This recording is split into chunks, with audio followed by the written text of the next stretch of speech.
મકસુદભાઈ શાહ, સામાજિક આગેવાન, રાણપુર।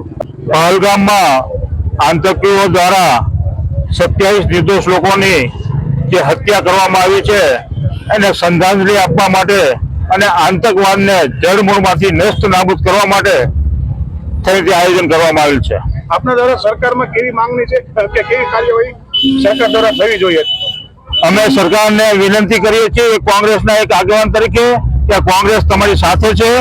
આતંકવાદ વિરોધમાં જે કંઈ જરૂર પડે એમાં અમે તમારી સાથે ખંભે ખંભો મિલાવી આતંકવાદનો વિરોધ કરીશું। અને અમે તો ત્યાં સુધી માંગણી કરી છે પાકિસ્તાનમાં ઘૂસી અને આતંકવાદના જે કંઈ કેમ્પો હોય એને સાફ કરી નાખો। અમે મુસ્લિમ સમાજ અને કોંગ્રેસ તમારી સાથે છે। પરમાર ગોસુભા, સરપંચ શ્રી રાણપુર। આ હિચકારી હુમલો, કાયરતાપૂર્વક હુમલો થયો, 27 જણના જાન લેવામાં આવ્યા।